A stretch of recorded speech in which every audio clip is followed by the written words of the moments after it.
Hello guys, അപ്പോൾ നമ്മൾ ഇന്ന് വെറൈറ്റി ആയിട്ട് സൂപ്പർ ടേസ്റ്റി ആയിട്ട് ഒരു ഗ്രീൻ പീസ് കറി ഉണ്ടാക്കുവാണ് കേട്ടോ.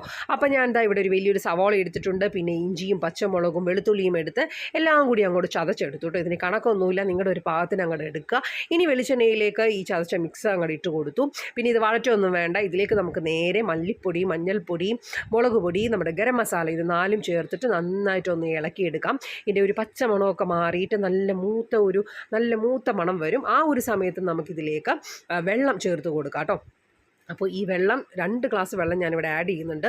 ഇതിലാണ് ഇതിൻ്റെ ഒരു സീക്രട്ട് ഇരിക്കുന്നത്. ഇനി ഈ വെള്ളത്തിൽ കടന്നിട്ട് ഈ ഗ്രേവി ഇങ്ങനെ തിക്കായി എണ്ണയൊക്കെ തെളിഞ്ഞ് വരുന്നൊരു സമയമുണ്ട്. എന്ത് നല്ല സ്മെല്ലാണെന്നറിയാമോ ഗൈസ്. അപ്പോൾ അതാ ഈ എണ്ണയൊക്കെ തെളിഞ്ഞിങ്ങനെ വന്ന സമയത്ത് ഒരു വലിയ കഷ്ണം ബട്ടറിൻ്റെ പീസ് കൂടി ഞാൻ ആഡ് ചെയ്ത് കൊടുത്തു. ബട്ടർ ഇല്ലെങ്കിൽ നിങ്ങൾക്ക് നെയ്യ് ചേർക്കാം, ഓപ്ഷണലാണ്. ഇല്ലെങ്കിലും കുഴപ്പമൊന്നുമില്ല, പക്ഷേ ചേർത്ത് കഴിഞ്ഞിട്ടുണ്ടെങ്കിൽ വെറൈറ്റി ആയിട്ടൊരു ടേസ്റ്റാണ്. എന്നിട്ട് ഇതാ എണ്ണയൊക്കെ തെളിഞ്ഞ് നല്ല ഭംഗിയായിട്ട് വന്നിട്ടുണ്ടല്ലോ. ഇനി നമുക്കിതിലേക്ക് നമ്മുടെ വേവിച്ച് വെച്ച ഗ്രീൻ പീസ് അതിനകത്തിട്ട് കൊടുക്കാം. അപ്പോൾ ഞാനിവിടെ ഗ്രീൻ പീസിൽ കുറച്ച് വെള്ളം ഓൾറെഡി ഉണ്ട്, കാരണം ചപ്പാത്തിക്കുള്ള കറിയാണ്, ഞങ്ങൾക്ക് ഇത്തിരി ചാറൊക്കെ വേണം.